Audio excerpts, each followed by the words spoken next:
Je m'appelle Becky, j'ai 30 ans. La pluie tombait en fine ligne continue contre la fenêtre de mon appartement, estompant la silhouette de Seattle en quelque chose de fantomatique et lointain. Le genre de nuit qui donnait l'impression que la ville retenait son souffle. J'étais assise en tailleur sur mon canapé, un unique cupcake au chocolat posé sur la table basse devant moi comme une triste blague. Son unique bougie non allumée penchait légèrement sur le côté, comme si elle avait déjà baissé les bras. 30 ans. Le grand cap. Et pas un seul appel, pas un seul texto, pas même un message Facebook paresseux de la part des gens qui m'avaient donné la vie. J'ai vérifié mon téléphone pour ce qui devait être la 15e fois en 10 minutes.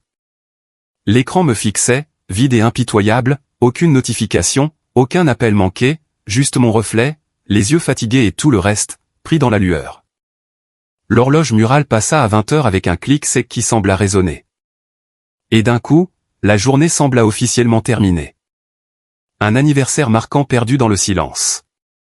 Une boule se forma dans ma gorge, et je balayai rapidement Instagram, sachant que c'était une douleur auto-infligée. Le défilement était mécanique, mon pouce bougeant avant que je puisse l'arrêter. Elle était là, Camille, radieuse à son récital de piano la nuit dernière, les doigts arqués de façon spectaculaire sur les touches, un projecteur la baignant d'une lueur dorée. Déjà 78, j'aime. Les premiers commentaires me sautaient aux yeux. Maman, notre brillante étoile. Ton père et moi ne pourrions être plus fiers de ta magnifique performance. Papa, c'est ma fille. Mozart lui-même serait jaloux. La tension familière se noie dans ma poitrine.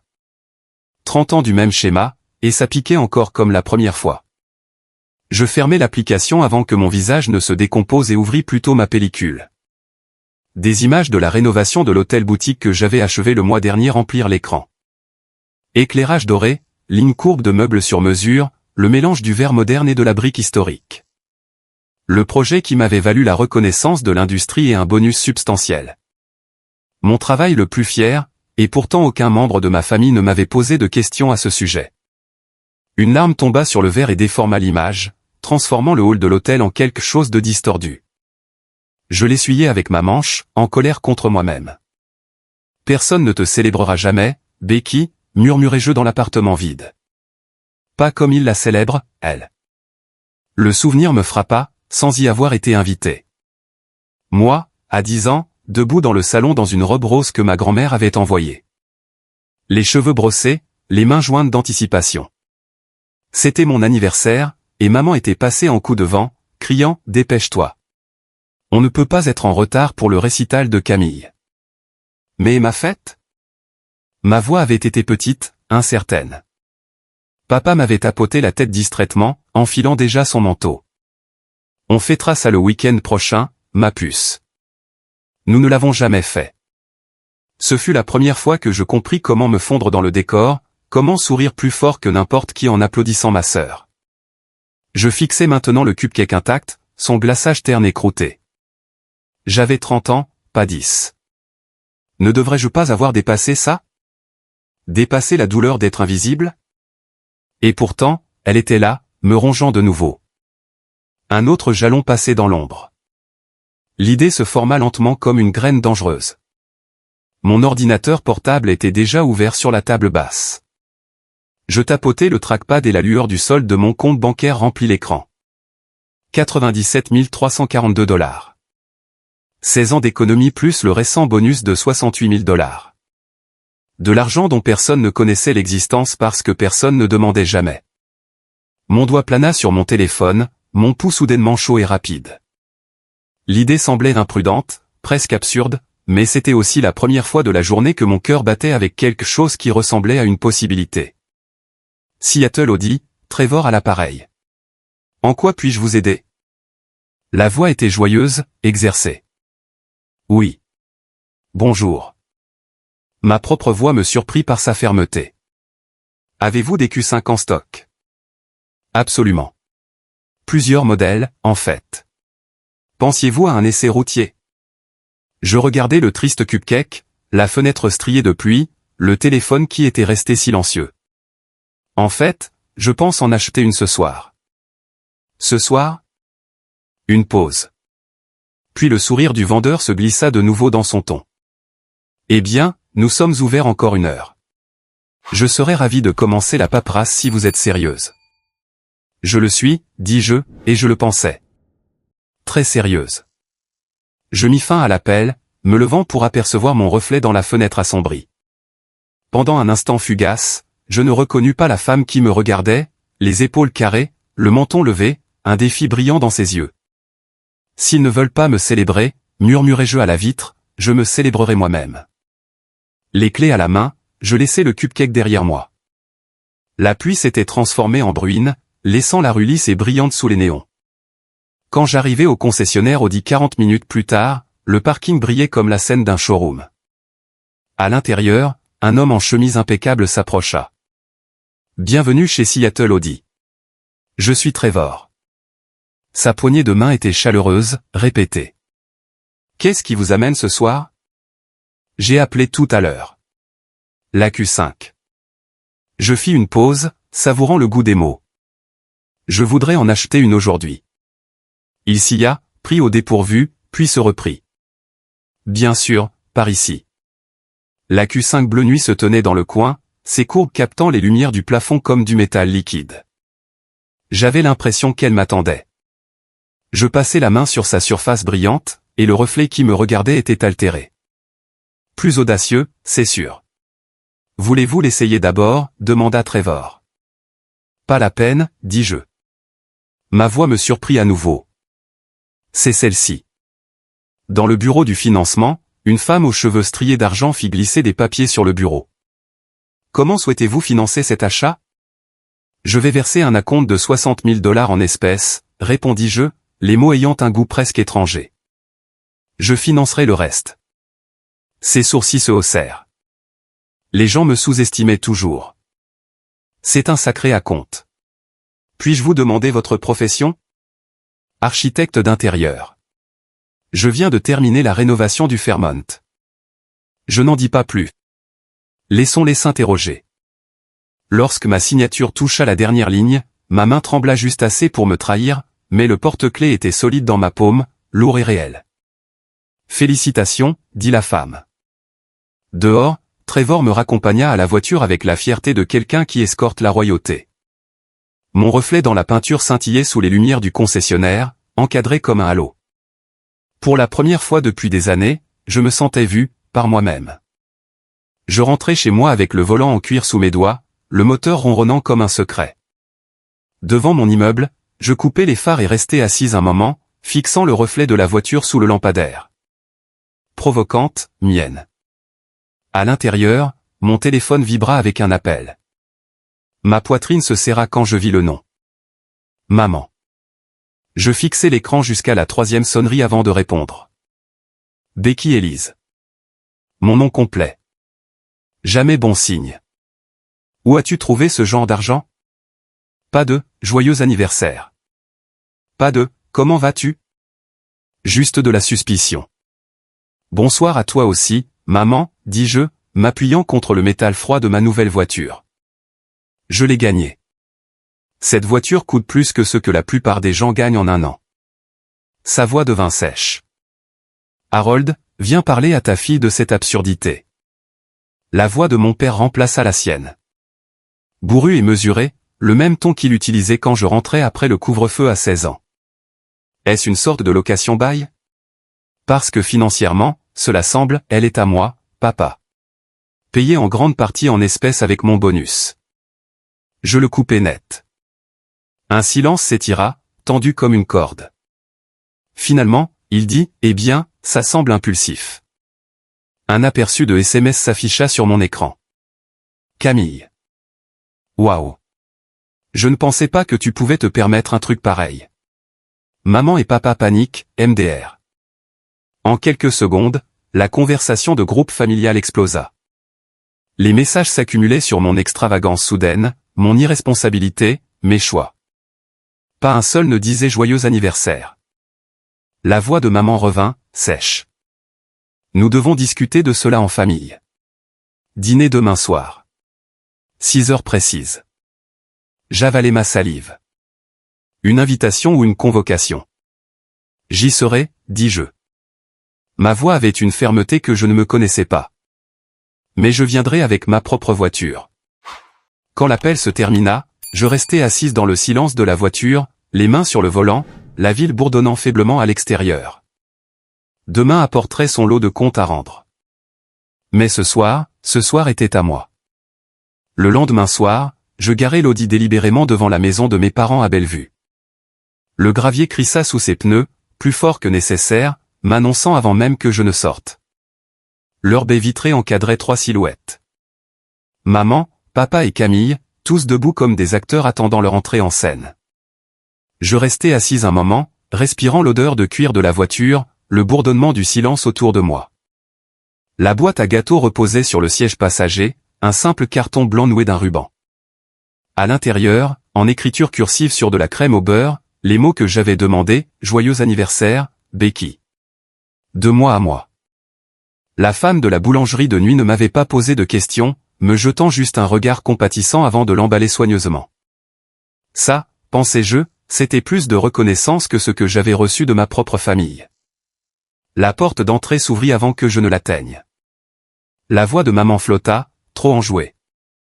Becky, quelle surprise. Ses yeux passèrent de la voiture à moi, puis de nouveau à la voiture. Papa se tenait derrière elle, les bras croisés. Camille sourit faiblement, bien que la culpabilité tiraillât son expression.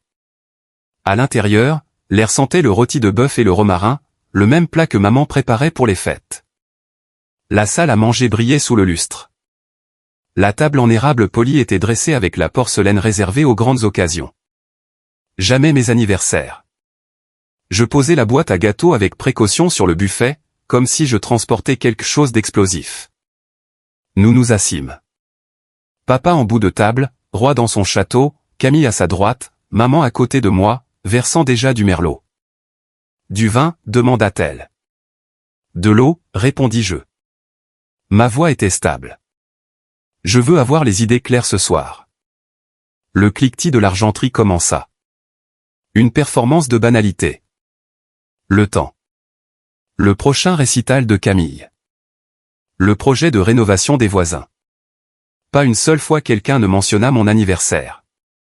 Pas une seule fois. Finalement, papa s'éclaircit la gorge. Alors, cette voiture a dû te coûter cher. Le financement de nos jours est un piège. Les concessionnaires te diront n'importe quoi pour te faire signer. Je levai mon verre d'eau. Pas de financement. J'ai payé la majeure partie d'avance. Un silence suivit, assez lourd pour peser sur mes côtes. Maman posa sa fourchette trop rapidement, le son sec contre la porcelaine. Camille s'agita, ses yeux se posant sur les miens comme si elle voulait parler, mais ne le pouvait pas. Je laissai le silence s'étirer avant de me lever. Lentement, je transportai la boîte à gâteaux du buffet au centre de la table. Le ruban glissa sous mes doigts. Quand je soulevai le couvercle, l'écriture à l'intérieur capta la lumière du lustre. Joyeux anniversaire, Becky. De moi à moi.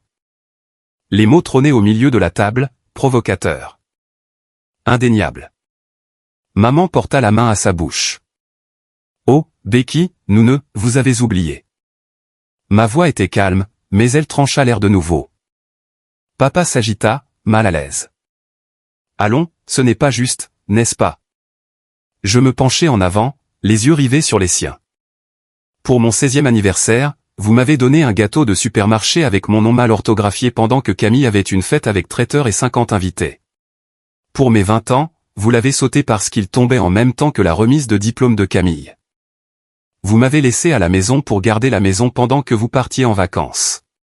Et cette année, même pas un texto. Les yeux de maman se remplirent de larmes. Nous n'avons jamais voulu, il ne s'agit pas de ce que vous vouliez, il s'agit de ce que vous avez fait. Maintes et maintes fois pendant 30 ans. Le carillon de l'horloge grand-père sonna dans le coin, ponctuant le silence. Camille posa sa fourchette, le visage pâle. Pour une fois, elle ressemblait moins à l'enfant prodige qu'à quelqu'un pris entre deux feux. Papa expira, essayant de reprendre son autorité. Écoute, les familles font des erreurs. Tu ne peux pas t'accrocher à chaque petite chose. Ma voix se brisa juste assez pour piquer. 30 ans d'invisibilité, ce n'est pas petit. Maman s'essuya les yeux avec une serviette, murmurant, nous pensions que tu étais indépendante, forte. Que tu n'avais pas autant besoin de nous. Les mots atterrirent comme des pierres. Pas autant besoin de nous. Je pensais à l'email de bourse d'études que je découvrirais un jour, déjà marqué comme lu. Je pensais au piano qui était apparu dans la chambre de Camille quand j'avais 18 ans, brillant et cher, tandis que mon fonds pour l'université diminuait mystérieusement. Des graines de doute plantées il y a longtemps, refirent surface. Je regardais maman droit dans les yeux. Vous appelez ça de l'indépendance, j'appelle ça de la négligence. Elle tressaillit comme si je l'avais frappée. La mâchoire de papa se serra. Camille parla enfin, sa voix petite. Je n'avais jamais réalisé. Bien sûr que non. Mes mots étaient plats. Tu as toujours été au centre de la scène. Elle ouvrit la bouche à nouveau, mais la referma, la culpabilité inondant ses yeux. Je poussai légèrement le gâteau vers le milieu de la table. Le voilà. La preuve que j'existe, même si j'ai dû l'acheter moi-même. Papa se pencha en arrière, sa chaise grinçant. Alors, tu penses que jeter de l'argent par les fenêtres résout le problème? Acheter cette voiture, acheter ton propre gâteau, c'est de l'imprudence. Quelque chose en moi se brisa. Ce bonus que j'ai gagné, 68 000 $, ce n'était pas de la chance. C'était du talent, du travail acharné, des clients qui me respectent. Vous n'avez jamais demandé, jamais mis les pieds dans un de mes projets. Mais vous remarquez bien quand je dépense mon argent. Silence. Maman se tourna soudain vers le buffet, sa main planant au-dessus d'une enveloppe que je n'avais pas remarquée auparavant. Elle hésita, puis la laissa tomber, reculant comme si elle s'était brûlée. « Qu'est-ce que c'est » demandai-je. « Rien » dit-elle trop rapidement. « Juste quelque chose dont je voulais discuter. » Sa voix tremblait et papa lui lança un regard d'avertissement. Mon estomac se serra. Cette enveloppe était là comme une mine. Je voulais l'ouvrir en deux, mais pas encore. Je me levai, ma chaise raclant le sol. Je ne demande pas d'excuses ou de promesses que vous ne tiendrez pas. Je vous dis que cette dynamique s'arrête ici. Je me célèbre moi-même maintenant et je n'ai pas besoin de permission. Je pris la boîte à gâteaux et refermai le couvercle. Avec soin, délibérément. Considérez ceci comme mon cadeau à vous tous. La preuve que je ne serai plus effacé. Camille murmura, Becky, attends. Mais je me dirigeais déjà vers la porte. Dehors, l'air frais me frappa le visage comme une gifle. L'audi brillait sous les lumières du Porsche, patiente et solide. Je posai délicatement le gâteau sur le siège passager, mes mains ne se mettant à trembler qu'après avoir fermé la portière. À travers la fenêtre, je les vis, toujours figés à table.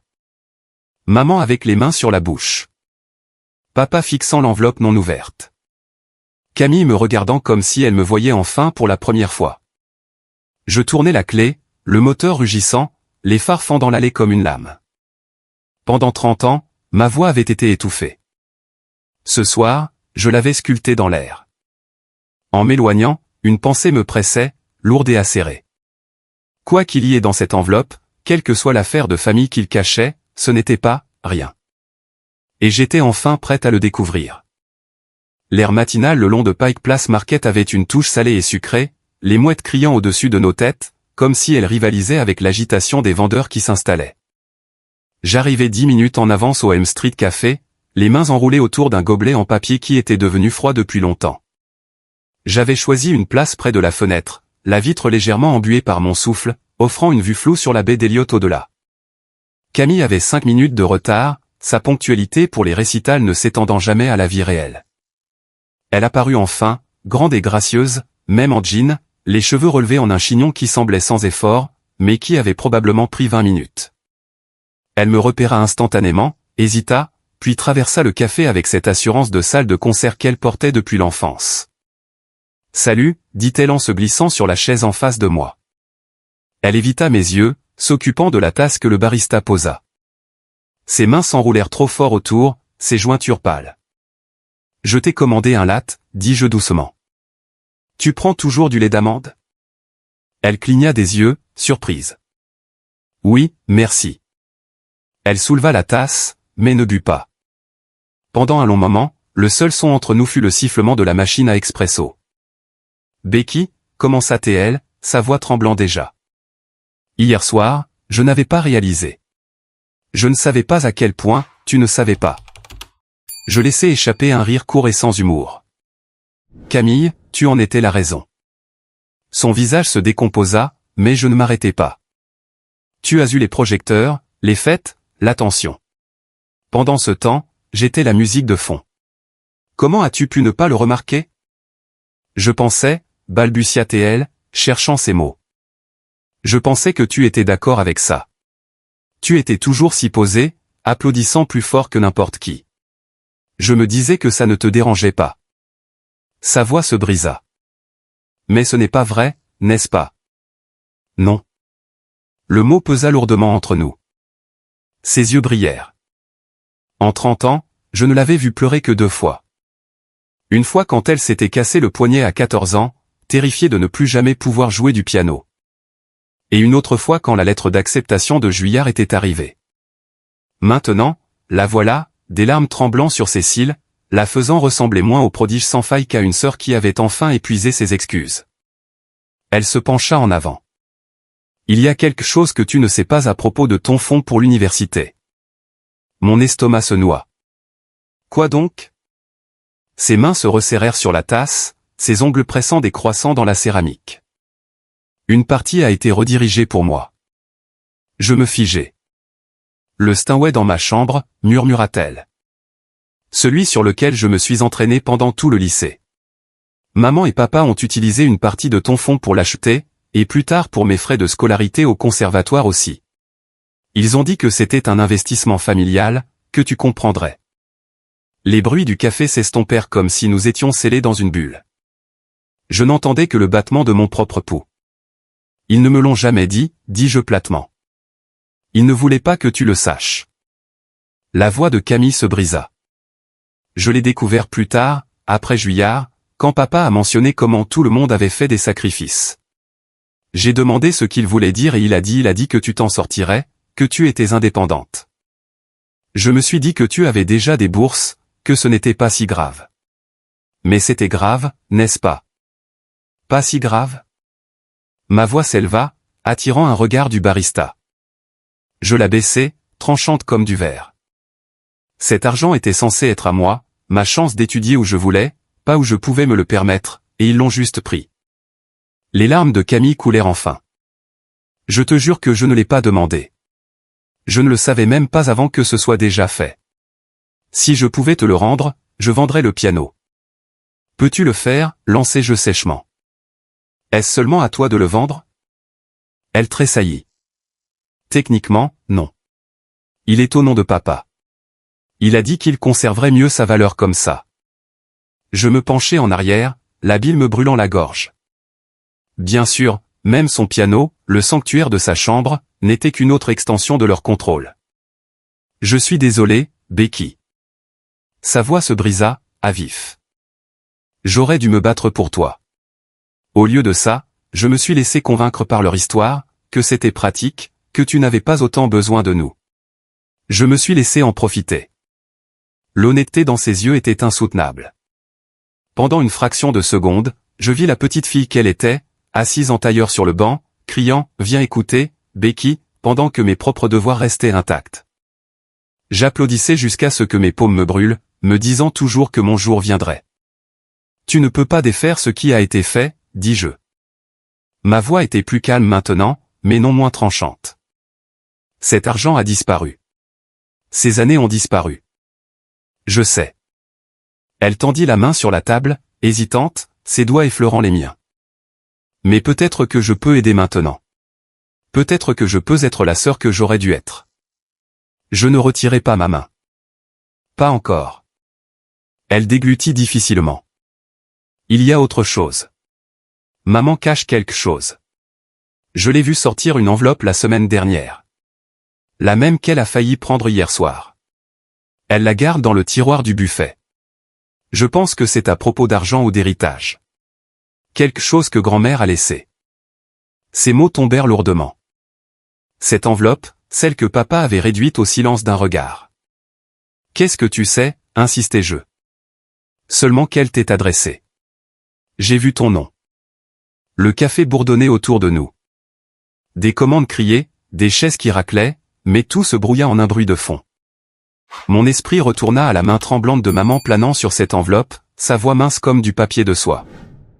Juste quelque chose dont je voulais discuter. Je me levai brusquement, les pieds de la chaise raclant le sol. Je dois la voir. Becky, attends, plaida Camille. N'y va pas en trombe. Ils vont juste se refermer. Laisse-moi aider. Laisse-moi parler à maman d'abord. Je la fixai, pesant l'offre. Pour une fois, ses yeux n'étaient pas illuminés par l'éclat de la performance, mais par quelque chose de brut, de vulnérable. Peut-être de la culpabilité, peut-être de l'amour. D'accord, dis-je finalement. Par lui, mais je veux des réponses. Et si elle ne veut pas les donner, je les trouverai moi-même. Elle hocha rapidement la tête, le soulagement se lisant sur ses traits. D'accord, je te le promets. Je pris mon café froid, le jetant intact dans la poubelle. Dehors, le marché était animé par les touristes et les poissonniers, les rires fusaient dans l'air. Le monde semblait inchangé, mais à l'intérieur de moi, quelque chose avait bougé, une vieille blessure ouverte, saignant à nouveau. Je marchais le long du front de mer, les mouettes tournoyant au-dessus de moi, le bruit de la mer roulant, sombre et infini. Une seule pensée pulsait, régulière comme la marée. Pendant des décennies, il m'avait rayé de ma propre histoire, mais cette enveloppe pourrait enfin contenir la preuve que j'avais été lésé, pas oublié. Et cette fois, je n'allais pas les laisser décider de ce que je méritais. L'appartement était calme quand je suis rentré cet après-midi-là, mais pas le genre de calme qui réconforte. Il était aigu, vibrant sous les murs, comme si la vérité elle-même attendait d'être découverte. J'ai posé mes clés sur le comptoir et je suis allé directement à mon bureau. La conversation avec Camille se rejouait dans ma tête, chaque mot sur mon fond universitaire résonnant comme une ecchymose, pressé encore et encore. J'ai ouvert mon vieil ordinateur portable, celui que je n'avais pas utilisé depuis ma première année d'université. Il a démarré lentement, le ventilateur vrombissant comme une respiration fatiguée. Je me suis souvenu d'avoir utilisé cet ordinateur pour les demandes de bourse. Des nuits passées à rédiger des essais qui saignaient l'honnêteté. Mes mains tremblaient alors que je naviguais vers l'ancien compte email qui y était lié, un que je n'avais pas consulté depuis des années. La boîte de réception s'est chargée lentement, des centaines de spams non ouverts défilant. J'ai fait défiler vers le passé. 2009, l'année où j'avais postulé au Pacific Design Institute, une école de rêve que j'avais tranquillement abandonnée lorsque les fonds se sont resserrés. Il était là. L'objet du message se détachait en gras, même après tout ce temps, félicitations, Becky Blake. Notification d'attribution de bourse. Mon estomac s'est retourné. J'ai cliqué pour l'ouvrir. Nous sommes ravis de vous informer, frais de scolarité complets, allocation de logement. Un ticket d'or. Mais le message avait déjà été marqué comme lu. L'horodatage était accablant. 9h14. Un mardi où je savais que j'étais en cours, pas à la maison. Les seules personnes ayant accès à ce vieil ordinateur de bureau, mes parents. Mon souffle s'est coupé dans ma gorge. Il l'avait ouvert. Il l'avait lu. Et il ne me l'avait jamais dit. J'ai refermé l'ordinateur portable d'un coup sec et j'ai pressé mes mains contre mes yeux, retenant mes larmes. Toutes ces années, j'avais cru que je n'étais pas assez bonne, que mon portfolio n'avait pas été à la hauteur. Et pendant tout ce temps, ce n'était pas moi qui avais échoué.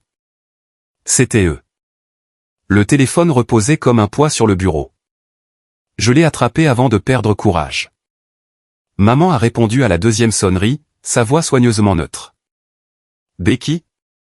Vous avez ouvert mon email de bourse, dis-je, sautant les salutations. Ma voix était glaciale. Pacific Design Institute, bourse complète. Vous l'avez lu et ne me l'avez jamais dit. Silence, puis une inspiration brusque.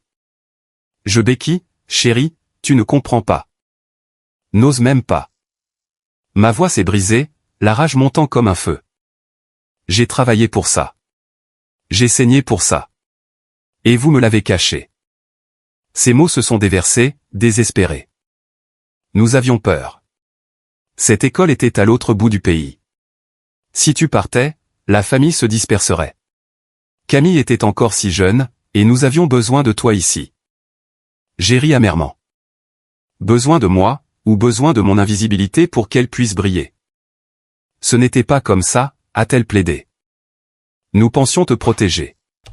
Nous nous sommes dit que c'était pour le mieux, que tu réussirais n'importe où, et que garder la famille unie était plus important. Vous vous êtes raconté des mensonges, ai-je craché, et j'en ai payé le prix. Sa voix s'est brisée. Becky, s'il te plaît.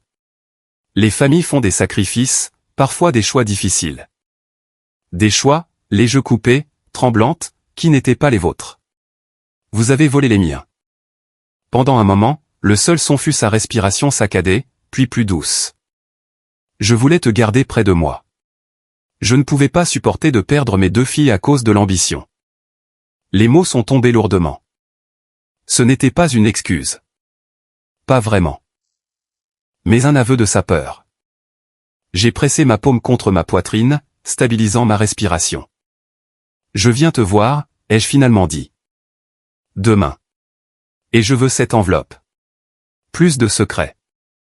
Elle n'a pas répondu tout de suite. Quand elle l'a fait, sa voix était à peine audible. D'accord. J'ai raccroché avant qu'elle ne puisse ajouter quoi que ce soit. La nuit s'est étirée, longue. J'ai fait les 100 pas dans mon appartement, m'arrêtant devant l'Audi garée en bas, brillante sous le lampadaire. La preuve de ce que je pouvais construire sans leur permission. Pourtant, une douleur creuse s'est propagée sous mes côtes. Pendant des années, j'avais accepté l'invisibilité comme étant de ma faute. Maintenant, je connaissais la vérité. Il l'avait orchestrée. Le lendemain matin, la détermination s'était durcie en moi. Je suis arrivé chez mes parents juste avant midi. L'enveloppe attendait sur le buffet, exactement là où maman avait failli la révéler. Elle se tenait à côté, se tordant les mains, tandis que papa planait les bras croisés. « Tu voulais voir ça ?» a dit maman en la faisant glisser vers moi. Le papier était épais, l'écriture familière. Celle de ma grand-mère. Mon nom, soigneusement orthographié sur le devant. Pour Becky, pour sa première maison indépendante. Ma gorge s'est nouée. Avec des doigts tremblants, je l'ai déchiré. À l'intérieur, il y avait une lettre et un document photocopié de l'avocat. Les mots se sont brouillés un instant, puis sont devenus nets. Une modeste fiducie destinée à être débloquée à mes 21 ans. Assez pour un acompte sur une petite maison. Sauf que le compte était vide. Le fonds a été liquidé, dis-je lentement en lisant la dernière ligne, il y a 10 ans. Le visage de maman s'est décomposé. Papa a parlé le premier, sa voix bourrue. Nous en avions besoin. Les frais de scolarité de Camille, ses voyages pour les concours. Nous pensions le remplacer une fois que les finances se stabiliseraient. Ma vision s'est rétrécie. Vous avez volé mon héritage. Grand-mère l'avait laissé pour moi. Becky, a murmuré maman, les larmes coulant sur ses joues. Nous pensions investir dans l'avenir de la famille, dans la carrière de Camille. Il ne s'agissait pas de te prendre quelque chose. Il s'agissait de choisir ce qui semblait le mieux. Le mieux pour qui? Ma voix tremblait, mais je ne l'ai pas baissée. Pour Camille? Pour votre fierté d'avoir une fille prodige? Et moi, alors? La mâchoire de papa s'est crispée, mais pour une fois, il n'a pas interrompu. J'ai agrippé l'enveloppe, mes jointures blanchissant. Vous vous entendez seulement? Vous avez décidé de mon chemin sans me le dire. Vous vous êtes dit que j'étais indépendante pour ne pas vous sentir coupable. Mais ce que vous avez vraiment fait, c'est m'effacer. L'air entre nous était lourd, chargé. Maman sanglotait doucement tandis que le silence de papa était plus froid que la colère. J'ai replacé la lettre dans l'enveloppe, la glissant dans mon sac. Ceci m'appartient, pas à vous. La voix de papa a finalement grondé, basse et inquiète. Qu'est-ce que tu vas en faire? J'ai croisé son regard. Ce que je déciderai. Pour une fois. Leur salle à manger, autrefois un lieu de dîners dominicaux et de célébrations sans fin pour Camille, me semblait maintenant étrangère. Une scène où les vérités avaient été enterrées sous des lustrées de l'argenterie polie. Mais aujourd'hui, le scénario avait changé. En sortant, l'enveloppe lourde dans mon sac, je savais une chose avec certitude. Il ne pouvait plus faire semblant. Les mensonges avaient été traînés à la lumière. Et la lumière, une fois projetée, ne disparaît pas. L'invitation arriva 2 jours plus tard, soigneusement pliée dans ma boîte aux lettres avec l'écriture soignée de maman sur le devant. Dîner vendredi, juste nous. Rien de sophistiqué. Les mots étaient d'une douceur trompeuse, mais je savais à quoi m'en tenir. Ce n'était pas juste un dîner. C'était une opération de gestion de crise. Pourtant, quelque chose en moi voulait voir jusqu'où ils iraient. Ferait-il semblant que l'enveloppe n'avait jamais existé?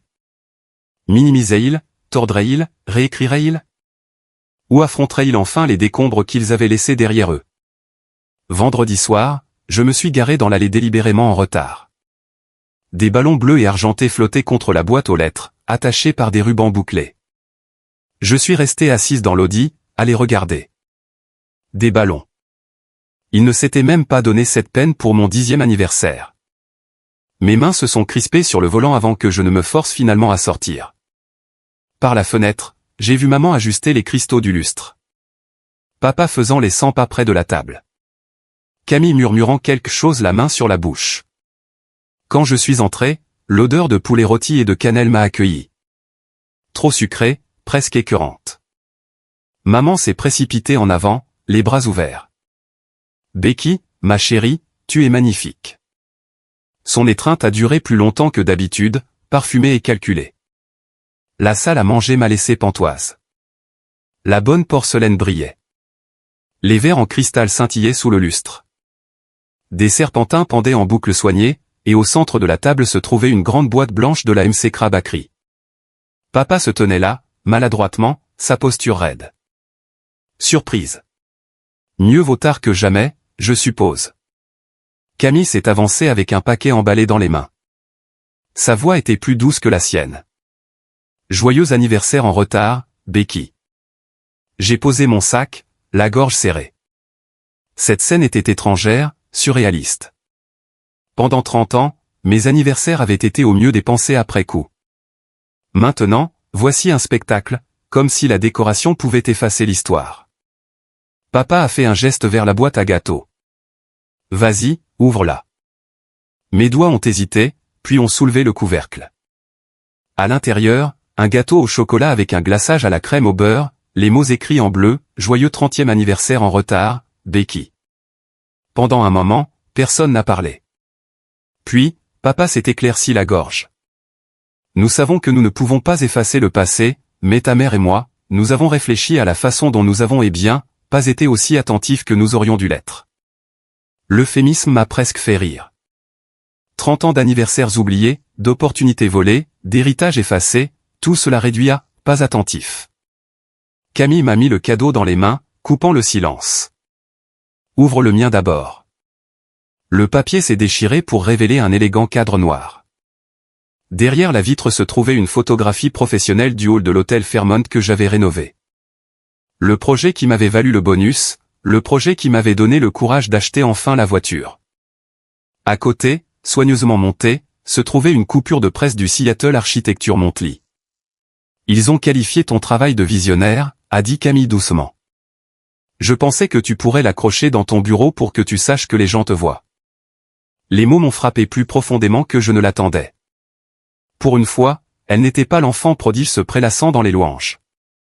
Elle était la sœur qui essayait de me remonter le moral. Merci, ai-je murmuré. Maman a joint les mains. Nous voulions arranger les choses, te montrer que nous te célébrons. J'ai posé le cadre, ma voix plus stable que mon pouls. Il ne s'agit pas de gâteau ou de ballon, maman. Il s'agit de 30 ans de choix. Papa s'est agité, s'éclaircissant la gorge. En parlant de choix, il a sorti une enveloppe de la poche de sa veste, la même que j'avais prise quelques jours auparavant, maintenant remplacée par une deuxième copie. Mon estomac s'est serré. Il est temps que nous soyons honnêtes, a-t-il dit en la faisant glisser vers moi. Ta grand-mère a laissé se fondre avec les meilleures intentions. Mais la vie nous a forcé la main. Les frais de scolarité de Camille, ses concours. Nous pensions que c'était un investissement dans l'avenir de la famille. Nous avons toujours prévu de le reconstituer. Nous ne nous attendions pas à ce que les choses dégénèrent comme elles l'ont fait. J'ai gardé mon visage calme, bien que la colère me rongeât les entrailles. Alors, vous avez encore fait le choix pour moi. Les yeux de papa sont tombés. Oui, et c'était une erreur. L'aveu a flotté dans l'air, choquant par sa rareté. Mais nous pouvons essayer de réparer ça. Comment, ai-je demandé platement. Il a jeté un coup d'œil à maman. Elle a hoché la tête, sa voix tremblante. Nous avons parlé à l'avocat. Nous organisons un dédommagement. Un plan de remboursement documenté. Ça n'effacera pas ce que nous avons fait, mais ça le reconnaîtra. Les mots étaient fragiles, comme si les prononcer risquaient de briser toute la soirée. Camille s'est penchée en avant. Et je contribuerai aussi. Le piano. Non. La voix de papa a coupé net. Ce piano reste. Camille a tressailli. Papa, c'est à moi de le donner. Il fait partie de nos actifs, a-t-il lancé sèchement. Ne te mêle pas de ça. Des actifs? Mon rire était amer. C'est ce que je suis, moi aussi?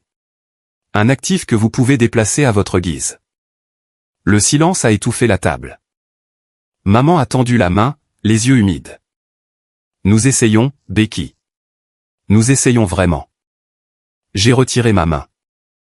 Essayer, c'est facile après des décennies d'effacement. Agir, c'est plus difficile. Le lustre jetait une lumière fracturée sur la table, scintillant sur le cristal et le glaçage. J'ai fixé le gâteau, les mots écrits en glaçage, et j'ai ressenti un étrange vide. Je ne suis pas ici pour une performance, ai-je finalement dit. Je ne veux pas de gestes motivés par la culpabilité ou d'anniversaire en retard. Je veux du respect. Je veux la reconnaissance que j'ai été lésé, et je veux un avenir où cela ne se reproduira plus. Papa s'est penché en arrière, inhabituellement silencieux. Maman s'est essuyé les yeux avec une serviette, hochant rapidement la tête. Tu l'auras, a-t-elle murmuré. Nous ferons mieux. Pour une fois, Camille n'a pas essayé d'adoucir les angles. Elle m'a regardé droit dans les yeux, la culpabilité toujours gravée sur ses traits. Elle a raison. Nous t'avons tous fait défaut. Mais peut-être que c'est ici que ça change. Je n'ai pas répondu. Pas encore. La blessure était trop fraîche. L'histoire trop lourde. Je me suis levé lentement, laissant le gâteau intact. Si vous êtes sérieux au sujet du dédommagement, vous le mettrez par écrit. D'ici là, les mots ne veulent rien dire. Leurs visages se sont brouillés alors que je me détournais, les serpentins au-dessus de ma tête se balançant doucement comme des applaudissements moqueurs. Dehors, la nuit était fraîche et vive. L'audi attendait, stable et silencieuse. Je me suis glissé à l'intérieur, agrippant le volant. Le cadre avec la photo de mon hôtel pressé contre le siège passager. À l'intérieur de moi, un conflit bouillonnait. Colère, chagrin, une lueur de quelque chose comme de l'espoir. Ils avaient entrouvert la vérité, mais les fissures ne suffisaient pas. J'avais besoin de fondations reconstruites. En partant, les phares fendant l'obscurité, une pensée m'a stabilisé. Ils avaient volé mon passé, mais mon avenir, mes choix, n'appartenaient qu'à moi. La semaine suivante se déroula dans un silence tendu. Pas de textos frénétiques, pas d'appels remplis d'excuses, juste le calme, comme si ma famille retenait son souffle, attendant de voir si je réapparaîtrais. Je ne l'ai pas fait.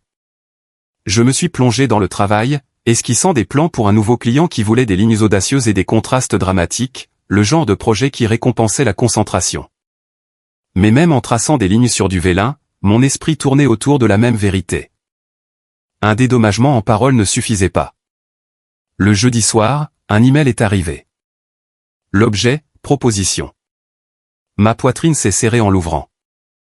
En pièces jointes, un projet d'accord de l'avocat de mes parents décrivant un plan de remboursement pour la fiducie liquidée.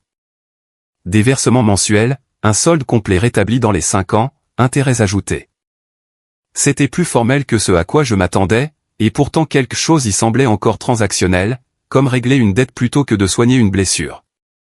J'ai transmis le document à mon propre avocat, quelqu'un que j'avais engagé sous contrat après la découverte de la bourse. Je n'allais pas laisser le sentimentalisme obscurcir à nouveau la clarté juridique. Sa réponse est arrivée rapidement. Ceci reconnaît un acte répréhensible. C'est rare. Mais d'insister sur la transparence, les relevés bancaires, des délais clairs et les signatures des 2 parents. Le lendemain, j'ai demandé une réunion. Pas chez eux. Un terrain neutre. Une salle de conférence au bureau de l'avocat en centre-ville, stérile avec ses murs de verre et son éclairage fluorescent. S'ils voulaient réparer ce qu'ils avaient brisé, il le ferait sous des lumières qui ne scintillaient pas avec des lustres et des portraits de famille. Quand ils sont arrivés, maman avait l'air fragile, serrant son sac à main comme un bouclier. Papa marchait raidement, la mâchoire serrée. Camille suivait, plus silencieuse que d'habitude, mais ses yeux ont croisé les miens avec une sorte de fermeté. Nous nous sommes assis de part et d'autre de la table brillante. L'avocat a brassé des papiers, mais j'ai parlé la première. Il ne s'agit pas d'argent, ai-je dit, ma voix calme, mais tranchante. Il s'agit de 30 ans d'effacement. Le remboursement est la première étape, pas la ligne d'arrivée. Papa a expiré lourdement. Becky, les familles font des erreurs. Nous l'admettons. Nous sommes là maintenant, n'est-ce pas? J'ai croisé son regard. Vous êtes ici parce que je vous y ai forcé. Parce que j'ai trouvé ce que vous avez essayé d'enterrer. Ce n'est pas la même chose que de choisir l'honnêteté. Il a tressailli mais n'a rien dit. La voix de maman a vacillé. Nous avions peur, Becky. Peur de perdre le contrôle. Tu étais si forte, si indépendante. Ce n'est pas de la force, ai-je interrompu. C'est de la survie. Ne confondez pas le masque que je portais avec la preuve que je n'avais pas besoin de vous. Ses yeux se sont remplis de larmes, qui ont glissé sur ses joues. Elle s'est agrippée au bord de la table comme si elle s'accrochait à quelque chose de solide. J'ai grandi en étant négligée, a-t-elle murmuré. Ma sœur était l'étoile brillante. Je m'étais juré que cela n'arriverait jamais dans ma famille. Mais au lieu de cela, j'ai répété le cycle. J'ai tout misé sur Camille parce que je pensais que cela la garderait près de nous, que cela maintiendrait la famille unie. Je n'ai pas vu que je t'éloignais. Sa confession m'a surprise. Pas une excuse, mais un aperçu de la peur qui l'avait gouverné. Cette prise de conscience a tordu quelque chose en moi. Son obsession pour Camille n'était pas seulement de la fierté. C'était le désespoir de ne pas répéter sa propre douleur. J'ai gardé ma voix stable. Vous ne m'avez pas seulement éloigné. Vous m'avez effacé. Papa s'est agité, mal à l'aise, parlant enfin. J'avais peur aussi. Peur de perdre le contrôle. Peur que tu nous surpasses. Tu as toujours été différente, féroce. Je ne savais pas comment gérer ça, alors je l'ai ignoré. Les mots étaient raides, mais ils ont atterri comme des fissures dans la pierre. Pas des excuses, mais des aveux. Camille s'est penchée en avant soudainement, sa voix plus ferme que je ne l'avais jamais entendue. Cela doit changer. Je ne resterai plus les bras croisés. Si vous ne pouvez pas voir Becky, alors vous nous perdrez toutes les deux. Je contribuerai aussi. Le piano, mes économies, tout ce qu'il faudra, parce qu'elle mérite ce qui lui a été volé. Papa a commencé à objecter, mais ses yeux se sont posés sur les siens, vifs comme du verre brisé. Ne me dis pas que ce n'est pas à moi de le donner. Tu l'as utilisé comme un levier toute ma vie. Il est temps qu'il devienne plus qu'un trophée. Pour la première fois, papa a vacillé. L'avocat a fait glisser les papiers sur la table. Le plan de remboursement est formel. Signature ici et ici. Mais Madame Blake a également demandé la transparence, des mises à jour mensuelles, une preuve des dépôts. C'est de la responsabilité, pas seulement un dédommagement. La main de maman a tremblé en signant. Papa a hésité, puis a apposé son nom, son stylo appuyant si fort que l'encre a traversé le papier. J'ai regardé en silence, l'enveloppe avec la lettre de grand-mère lourde dans mon sac. Le papier ne pouvait pas effacer des décennies. Mais c'était un début. Quand les signatures ont été apposées, j'ai repris la parole. Il ne s'agit pas seulement d'argent. Si vous voulez une quelconque relation avec moi, elle doit être différente. Cela signifie la reconnaissance. Cela signifie être présent. Cela signifie ne pas prétendre que Camille est la seule enfant digne d'être célébrée. Maman a hoché la tête rapidement, les larmes striant toujours ses joues. Papa n'a pas bougé, mais son silence ressemblait moins à du mépris qu'au poids de la reconnaissance. Nous nous sommes levés. La salle de conférence semblait plus froide maintenant, les murs de verre reflétant des fragments de nous. Moi, les épaules carrées. Camille, le feu dans les yeux. Maman tremblante, papa soumis. Dehors, la ville bourdonnait, le trafic s'écoulant comme des veines de lumière. Camille a marché à côté de moi, sa main effleurant mon bras. Tu as été incroyable, a-t-elle murmuré. J'aurais dû me battre pour toi il y a des années. Mais je suis là maintenant. Je voulais la croire. Peut-être que je la croyais même. Cette nuit-là, de retour dans mon appartement, j'ai placé l'accord signé à côté de la photographie que Camille m'avait donnée. 2 artefacts d'un changement, petits, fragiles, mais réels. Mon téléphone a vibré avec un message de maman. Merci de nous donner une chance. Nous ferons mieux. Un autre de papa a suivi quelques minutes plus tard. Fier de ta force, même si je ne l'ai pas dit assez. J'ai fixé les mots, incertaine s'ils étaient sincères ou une performance. Peut-être les deux. J'ai versé un verre de vin et je suis sorti sur mon balcon. La ville s'étendait sous moi, vivante et indifférente. Pendant des années, j'avais supplié en silence d'être remarqué. Maintenant, enfin, je les avais forcés à regarder. Mais la question demeurait. La reconnaissance pouvait-elle survivre au-delà des signatures et des promesses? Ou les vieux schémas reviendraient-ils s'insinuer dès que les projecteurs se déplaceraient? J'ai tracé le bord de mon verre, l'air frais caressant ma peau. Pour la première fois, je n'avais pas peur de la réponse. Parce que peu importe ce qu'il ferait, j'avais tracé la ligne. Et cette fois, la ligne ne serait pas franchie. 1 an plus tard, la ville scintillait sous la chaleur de la fin de l'été. Le front de mer de Seattle chatoyait sous le soleil, les tours de verre captant la lumière comme des joyaux facettés. Ma carrière avait fleuri cette année-là. Nouveaux projets, nouveaux clients, une reconnaissance dont je n'avais autrefois que rêvé. La rénovation de l'hôtel Harborview avait directement mené au contrat de la Westlake Tower, mon plus gros à ce jour. Les invitations affluaient, panel de l'industrie, réception de réseautage, et même ce gala ce soir, les Pacific Northwest Design Awards. Je m'habillais avec soin, choisissant une élégante robe noire qui frôlait le sol, le bracelet en argent de ma grand-mère au poignet. Camille me rejoignit à mon appartement, ses cheveux relevés en un chignon bas, sa robe d'un vert profond qui contrastait magnifiquement avec sa peau pâle. Elle sourit nerveusement alors que nous nous glissions à l'arrière de la voiture de location. « Prête ?» demanda-t-elle. « Toujours » dis-je, bien que mon estomac se noie. Ce n'étaient pas les prix qui me perturbaient. C'était de savoir que mes parents seraient là, assis parmi l'élite de Seattle, me regardant monter sur scène. La salle de bal était une inondation de lumière et de bavardage. Des lustres en cristal déversaient des prismes sur les sols en marbre poli. Les serveurs se déplaçaient avec grâce avec des plateaux de champagne, l'air vibrant d'attente. Mon nom flottait dans les conversations que je croisais. Le projet de Becky Blake est révolutionnaire. C'est elle qu'il faut suivre. Pour la première fois, je sentis que ce bourdonnement n'était pas imaginaire. Camille me toucha le bras alors que nous approchions de la table qui nous était réservée. Maman et papa étaient déjà assis, habillés avec soin, leur posture un mélange de fierté et de malaise.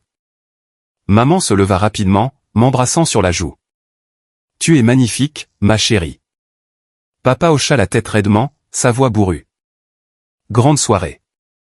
Je me glissai sur mon siège, la tension sous la surface aussi tendue qu'un fil. Le programme commença. Des prix remis sous des applaudissements polis. Ma catégorie était la dernière, un crescendo délibéré. Je sirotais lentement mon champagne, mes doigts serrés autour de la tige. Enfin, la voix de l'annonceur retentit. Pour l'intégration visionnaire du design moderne et de la préservation historique, le Pacific Northwest Design Award est décerné à Becky Blake pour l'hôtel Harborview. Le tonnerre d'applaudissements. Pendant un moment, le monde se brouilla. Je me levai, la salle tournant autour de moi. Camille applaudissant assez fort pour que ses paumes la piquent. Maman s'essuyant les yeux. Les mains de papa s'unissant dans un applaudissement raide mais indéniable. Je montai sur scène, les lumières chaudes sur mon visage. Le prix semblait lourd dans mes mains, pesant plus que du simple métal. Ma voix ne trembla qu'une seule fois en remerciant mon équipe, mes clients, mes collègues. Mais en regardant la mer de visage, je trouvais les leurs, ma famille, et laissai mes mots s'attarder. Et à ceux qui ont un jour douté de moi, dis-je, la voix stable, merci. Vous m'avez appris à me battre plus fort, à croire en moi quand personne d'autre ne le faisait. La foule rugit, pensant peut-être que je parlais des critiques, des concurrents. Mais mes parents savaient. Leurs épaules raidies me le dirent. Après la cérémonie, la réception bourdonnait de félicitations. Des inconnus portèrent un toast à ma santé. Des photographes prirent des photos. Des mains se tendirent pour serrer la mienne. Et puis une journaliste, carnet en main, s'arrêta devant le cercle de notre famille. Becky, félicitations. Dites-nous, quel rôle votre famille a-t-elle joué dans votre succès? Ont-ils nourri votre talent dès le début? La question flotta dans l'air, tranchante comme du verre. Je sentis la pièce basculer à nouveau. C'était le test. Les yeux de mes parents s'écarquillèrent un instant.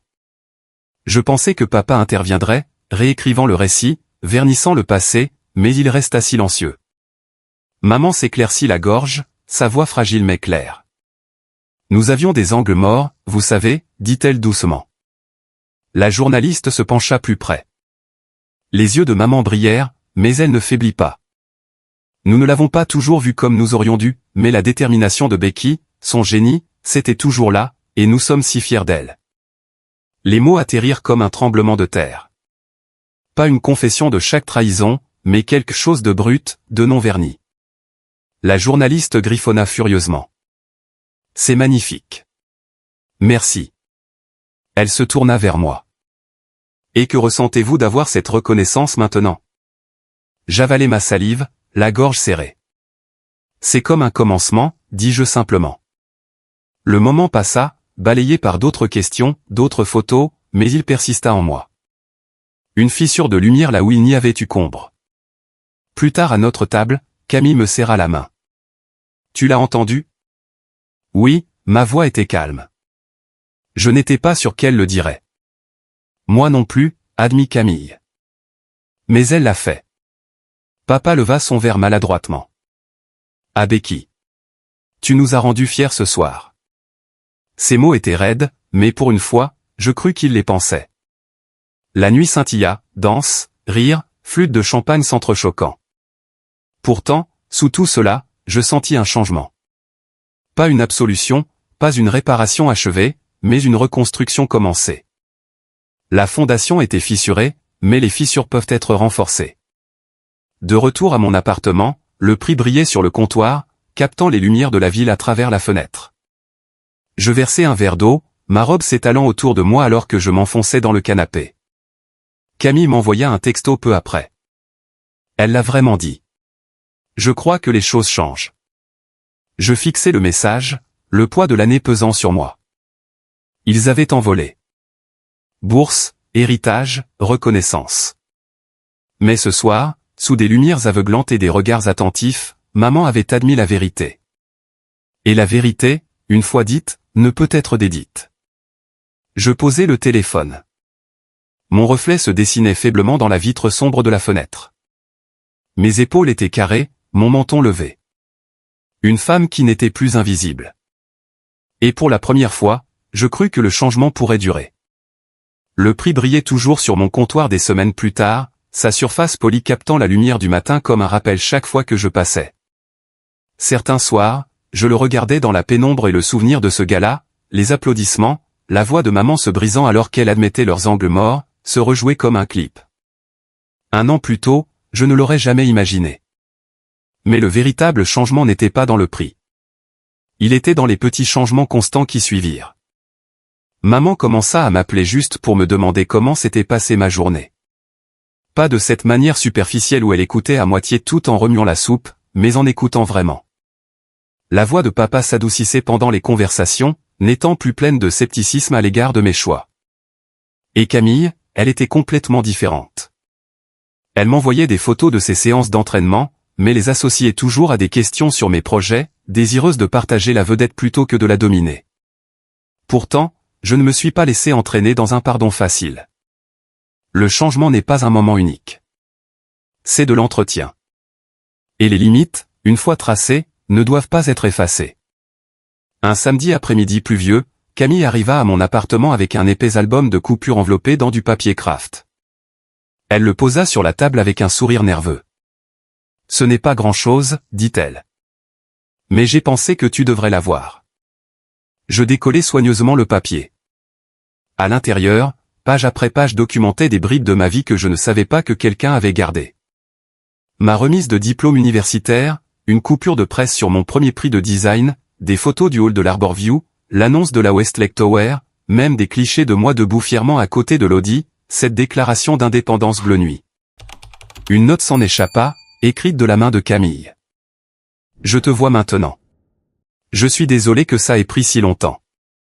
Pendant un long moment, je ne pus parler. L'album reposait lourdement sur mes genoux, mais il me semblait léger comme une plume face aux années d'invisibilité. Plus tard cette semaine-là, une enveloppe arriva de l'avocat de ma grand-mère. Celle-ci n'était pas vide. Elle contenait une modeste dotation, négligée dans la fiducie originale, bloquée pendant des années en homologation. La lettre à l'intérieur expliquait qu'elle m'avait toujours été destinée, et que maintenant, enfin, elle était à moi. Pas une fortune, mais assez pour semer quelque chose de nouveau. Je tins la lettre contre ma poitrine, des larmes coulant sans y être invité. C'était comme si ma grand-mère avait tendu la main à travers le temps, posant doucement sa main sur mon épaule. Cette nuit-là, je me tenais devant mon miroir, attachant un pendentif en argent en forme de boussole que Camille m'avait offert pour mon 31e anniversaire. Pour la femme qui a trouvé sa propre direction, disait la carte. Il reposait contre ma clavicule, frais et solide, un rappel que peu importe les tempêtes, j'avais appris à barrer mon propre chemin. Sur mon bureau se trouvait le porte-clés de l'Audi, à côté de l'album et de la lettre de l'avocat. 3 artefacts de transformation, chacun prouvant que j'avais sculpté ma propre valeur dans le monde, peu importe combien de fois ils avaient essayé de l'effacer. Un texto vibra sur mon téléphone. Maman, dîner dimanche, juste la famille. Aucune raison, juste nous. Papa ajouta quelques instants plus tard, je ferai du saumon grillé, ton préféré. Je fixai les mots. Autrefois, je les aurais lus avec suspicion, cherchant des motifs cachés. Maintenant, je les laissais être ce qu'ils étaient. Des offres timides, imparfaites mais réelles. Je répondis, j'y serai, mais j'apporte le dessert. La pluie avait recommencé, tapotant contre la fenêtre, régulière et implacable. Je sortis sur le balcon, le pendentif en forme de boussole frais contre ma peau, la ville s'étendant en contrebas, vivante avec les phares filant à travers les rues mouillées. Pendant si longtemps, j'avais attendu la validation, la célébration, que quelqu'un d'autre décide que j'avais de l'importance. Mais la vérité avait toujours été là. La valeur ne se donne pas, elle se revendique. L'Audi sentait encore légèrement le cuir neuf chaque fois que je me glissais derrière le volant. Ce n'était pas juste une voiture. C'était le moment où j'avais arrêté d'attendre. C'était la preuve que je pouvais marquer mes propres jalons sans permission. Maintenant, avec l'album entre mes mains, la boussole à mon cou, et la lettre promettant de nouveaux départs, je comprenais quelque chose de plus profond. Les limites ne sont pas des murs, ce sont des portes, et c'est moi qui tenais la poignée. Le dimanche venu, je traversais le lac Washington, les pneus fredonnant un rythme qui me stabilisait. Pas de ballon à la boîte aux lettres cette fois, ni de serpentin au lustre. Juste maman à la porte, souriant nerveusement. Papa derrière elle tenant un plat de saumon. Camille faisant un signe depuis la cuisine. J'entrais, mon pendentif en forme de boussole captant la lumière. Non pas parce que j'avais encore besoin de leur reconnaissance, mais parce que j'avais déjà revendiqué la mienne. Et pour la première fois de ma vie, je ne me sentis pas comme une ombre oubliée, mais comme une véritable étoile.